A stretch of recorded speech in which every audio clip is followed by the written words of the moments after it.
So what God did for them in the Old Testament was that any dimension of God you need part-time, the way he hands over that dimension to you is that he encapsulates it in a name. So the purpose of the names of God is not for nomenclature. It doesn't need to be introduced. He is the creator of all things. So we all know him intrinsically. He said that light is the true light that lighted every man that cometh into the world. So God's naming is not for introduction. It's for dimensions. His names trap his dimensions. And there are two dimensions to his name. There are the Elohimistic names of God and there are the Jehovahistic names of God. So you have El-Shaddai, El-Elyon, Elohim, El and El. All of that speaks of his power to provide and to save. Then you have Jehovah, Jehovah Jireh, Jehovah Shammah, Jehovah Shalom. All of that speaks about his dominion. So he dominates hunger, he dominates sickness, he dominates crisis. So the names of God are designed to capture his dimension. So when Abraham had a need, he didn't need the God that dominates, he needs the God that provides. So it was El-Shaddai that came to him. And when Abraham was dying, he didn't give his children cows, because if you give them cows will finish. So the way they blessed them was to impart them the names that they have collected. So when God met Moses, he said, I revealed myself to Abraham, Isaac, and Jacob as the El-Shaddai. That's why they all walked in abundance. That's the mystery of the names of God, to track different dimensions of God. When Moses was going to Pharaoh, he needed a new introduction. El-Shaddai will not walk, because you are going to confront Pharaoh. Pharaoh is a warrior. You need another dimension. So he introduced himself as Yahweh. I am that I am. Jehovah Elohim. And so Moses showed up and confronted the greatest king of all time and said, the God of the Hebrews have sent me. Let my people go that they may serve me. And Pharaoh refused. He dropped one plague.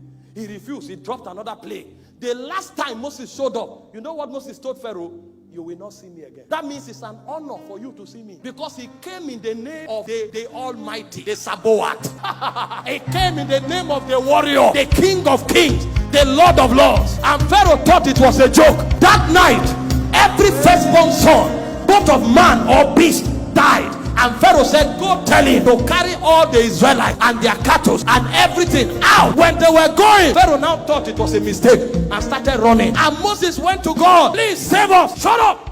Do you know who you came in? You came in the name of the I am that I am. You are self-sufficient. Pharaoh is too small. In fact, in Exodus 7:1, he said, I have made you a god to Pharaoh. Pharaoh is not your contemporary. Pharaoh is not your enemy. Pharaoh is your servant. And all of that was because of a name, Yahweh Sabaoth. And he told Moses, face the sea, stretch your rod. And Moses stretched his rod. And suddenly, the Bible said, with a blast of his nostrils, he parted the Red Sea, and they saw the water separate, and water stood like ice block, and over 5 million men walked through the water on dry ground. The Israelites thought it was a hurricane. It's not a hurricane, it's Jehovah Sabaoth that was running. When they entered, the water swallowed them. That's the power and the excellency of name. But you see, in the New Testament, we don't need El-Shaddai, we don't need Sabaoth, we don't need El-Elyon, we don't need El-Nisi, we don't need Jireh. You know what God did? He aggregated all his dimensions together and buried them together at once, and he called it Jesus. So when you say Jesus, you call Elohim. When you say Jesus, you call Jireh. When you say Jesus, you call Sabaoth. When you say Jesus, you call Rapha. When you say Jesus, you call Shalom. Somebody shout!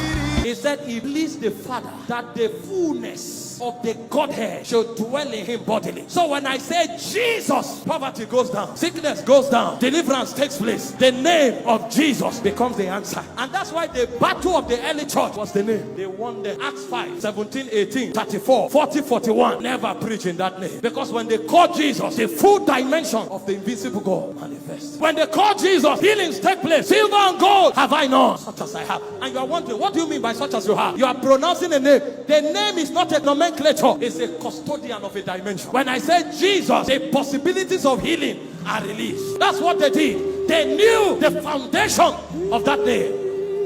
Every time we call Jesus, we are not trying to introduce God. Every time we call Jesus, we are trying to unlock dimensions. We unlock healing. We unlock deliverance. We unlock prosperity. We unlock power. We unlock favor. We unlock wisdom. Because Christ is the power and the wisdom of God. Thank you for watching this video. We trust you have been tremendously blessed. To get more messages by Apst Michael Orokpo, kindly join our Telegram channel by following the link on your screen. Your life will never remain the same. God bless you.